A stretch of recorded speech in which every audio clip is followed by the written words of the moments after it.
안녕하십니까. 소우쿨 극장의 소리내어 읽거나 눈을 감고 듣기 코너입니다. 오늘은 처녀 귀신이 그녀의 난잡하고 무도한 행동을 막은 맹인술사에게 원한을 품고 복수하는 이야기입니다. 구독과 좋아요 그리고 알람 설정 부탁드립니다. 재미있고도 좋은 글로 보답하겠습니다. 옛날 한양 서소문박 칠패시장 근처에 어떤 맹인이 살고 있었다. 그는 비록 맹인이었지만 마음의 눈으로 귀신의 행동을 보고 그 그릇된 행동을 제어할 수 있는 술사이기도 했다. 어느 날 지게에 물건을 지고 가는 사람이 있었는데 그는 혼례식에 필요한 물건을 운반 중이었다. 길을 가다가 그 물건 위에 처녀 귀신이 걸터 앉아 있는 것을 본 맹인술사가 혼잣말로 중얼거렸다. 큰일 났구나. 저 나쁜 귀신이 오늘은 또 누구의 집으로 가서 누구를 괴롭히려 하는가. 맹인술사는 지게 지고 가는 사람의 뒤를 조용히 따라갔다. 지게 진 사람이 신부집에 들어가서 얼마 안 있어 갑자기 소란이 일어났다. 신부가 갑자기 죽었다는 것이다. 오직 맹인술사만이 그게 누구 짓인지 알았다. 기뻐해야 할 신부집에서는 통곡 소리가 울려 퍼졌는데 그 때문인지 혼례식장이라기보다는 마치 장례식장 같았다.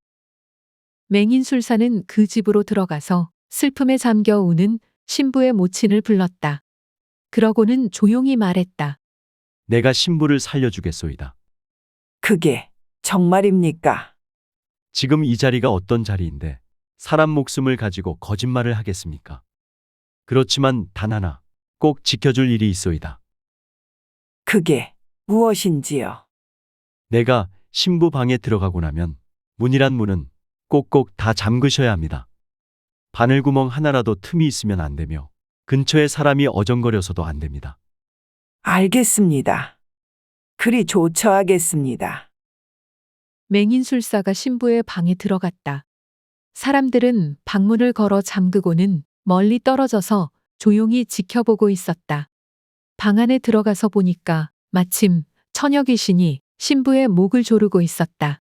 겉으로 보기에는 신부가 죽은 것 같지만 죽지는 않았고 죽기 직전이었다. 그 모습을 본 맹인술사가 능엄주 주문을 암송했다. 그러면서 조심조심 귀신에게 다가갔다. 능엄주 주문은 즉효였다. 귀신은 점점 쪼그라들고 있었다. 이제 가지고 다니던 젓가락으로 집어서 삼배주머니 속에 넣기만 하면 끝이었다. 귀신은 부들부들 떨면서 졸랐던 신부의 목을 놓고 도망치려고 했다.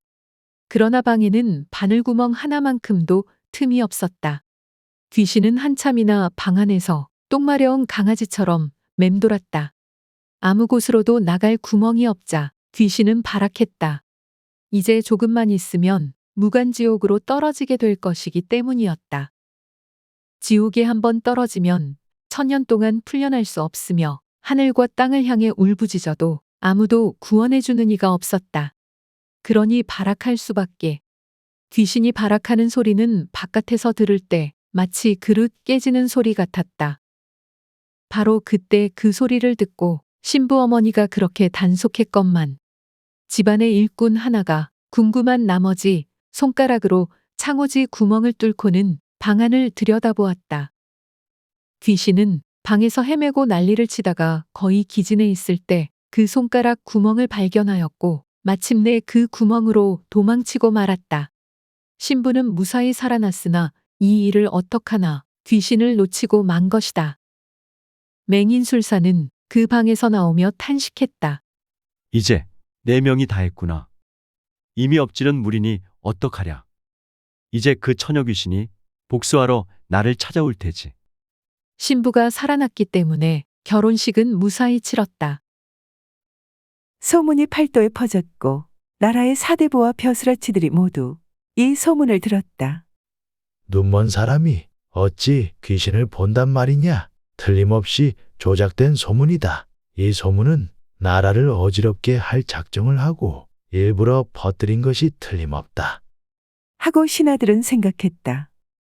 그들은 소문의 근원지를 밝혀 진범을 찾아내야 한다고 임금에게 진정했다.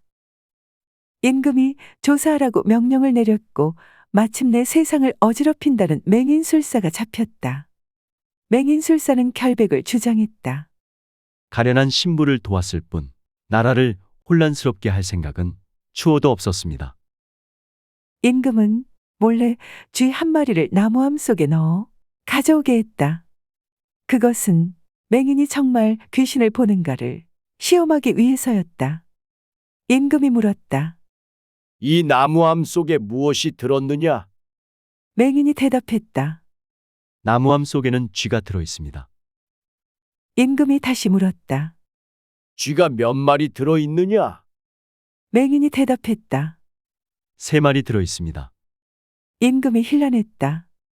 쥐는 1마리다. 맹인이 얼굴을 붉히며 항변했다. 아닙니다. 틀림없습니다.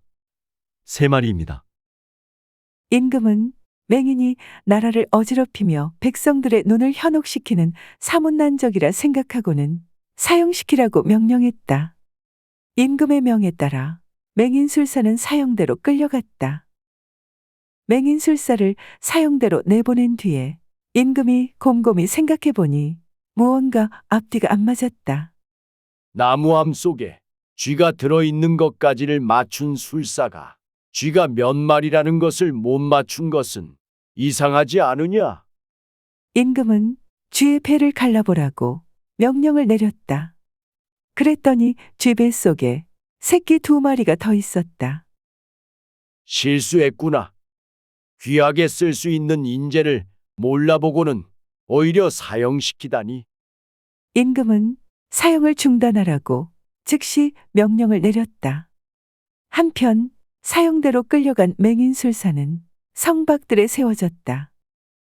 그 성 위에는 깃발을 든 기수가 서 있었는데 이 기수가 깃발을 왼쪽으로 흔들면 집행이 실행되는 것이고 오른쪽으로 흔들면 집행이 중지되는 것이었다. 바로 이때 임금의 명령을 받은 신하가 급히 말을 타고 달려와 사형 중지 하고 외치자 기수가 급히 오른쪽으로 깃발을 흔들었다. 그런데 그때 갑자기 돌풍이 불어닥쳐 기수의 손이 왼쪽으로 움직였다. 기수가 아무리 힘껏 오른쪽으로 깃발을 돌리려 해도 바람의 힘을 이길 수는 없었다. 그 때문에 참수형이 집행되었다. 창오지구멍으로 달아난 귀신이 결국 복수를 한 것이다. 목이 베이는 그 순간 맹인술사의 눈에는 기수 옆에 서서는 깔깔 웃어대며 자기를 조롱하는 처녀 귀신이 보였다. 들어주셔서 고맙습니다. 용어 풀어올리겠습니다. 능엄주는 능엄경 제7권에 수록되어 있으며 총 427구입니다. 이 주문은 큰 영험이 있다고 하여 우리나라에서는 일찍부터 널리 염송되었습니다. 이 주문을 외우는 중생은 모든 재앙을 물리칠 수 있고 영원히 좋은 곳에 태어나며 모든 참회가 이루어질 뿐 아니라 마침내는 무생법인을 얻어서 부처를 이룰 수 있게 된다고 하였습니다. 사문난적은 성리학 이념에 반대하는 사람 또는 사상을 비난하고 공격하는 용어였습니다. 여기서 사문은 유학을 가리킵니다. 고려 말에 사문난적이라는 단어가 등장했으며 성리학이 국시가 되면서 성리학에 반대하는 사람은 반역자에 준하는 역적 취급을 받았습니다.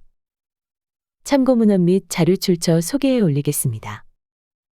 최인학 교수와 엄용희 교수가 공편저한 책 옛날 이야기 꾸러미가 모본입니다. 한국민족문화 대백과사전, 한국민속 대백과사전, 한국학중앙연구원, 국립민속박물관, 국립중앙박물관 그리고 서울역사박물관에 기사와 사진 그리고 그림을 빌렸습니다. 또 국사편찬위원회, 우리역사넷에서 일러스트를 빌렸습니다.